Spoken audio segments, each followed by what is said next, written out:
ఓవైపు T20 world cup సంబరాలు కొనసాగుతున్నాయి. విజేతగా నిలిచిన భారత జట్టు గెలుపు రుచిని ఆస్వాదిస్తోంది. మరోవైపు భారత కుర్రాళ్లు జింబాబ్వేతో సిరీస్కు సై అంటున్నారు. సీనియర్లు లేకుండానే బరిలో దిగబోతున్నారు. టీ20 వరల్డ్ కప్ ముగియగానే రోహిత్, కోహ్లీ, జడేజా పొట్టి ఫార్మాట్కు బై చెప్పారు.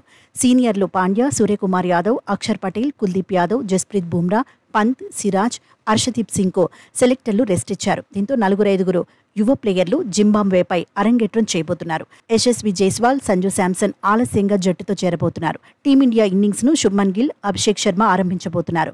అంతర్జాతీయ క్రికెట్లో కెప్టెన్గా గిల్ తొలిసారి వ్యవహరించబోతున్నాడు. ఈ ఏడాది ఐపీఎల్లో గుజరాత్ టైటాన్స్ను నడిపించిన అనుభవం శుభ్మన్కు ఉంది. పాయింట్ల పట్టికలో గుజరాత్ టైటాన్స్ 8వ స్థానంలో నిలిచిన కెప్టెన్గా గిల్ మంచి మార్కులు కొట్టేశాడు.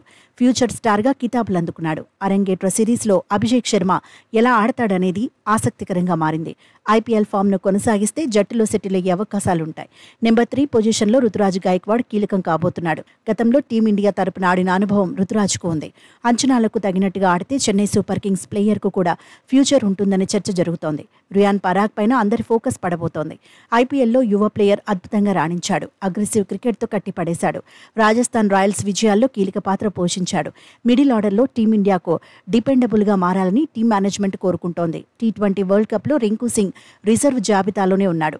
హరారేలో పవర్ చూపితే జింబాబ్వే బౌలర్లకు టెన్షన్ తప్పకపోవచ్చు. వికెట్ కీపర్గా ఎవరు బరిలో దిగుతారనేది టాకింగ్ పాయింట్గా మారింది. ధ్రువ్ జురేల్, జితేష్ శర్మ మధ్య పోటీ కనిపిస్తోంది.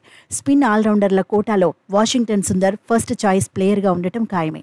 బౌలింగ్ విభాగంలో రవి బిష్నోయ్, ఆవిష్ ఖాన్, తుషార్ దేశ్పాండే, ఖలీల్ అహ్మద్ పైన ఎక్స్పెక్టేషన్స్ ఎక్కువే ఉన్నాయి. టీ20లో జింబాబ్వేను తక్కువ అంచనా వేసే పరిస్థితి లేదు.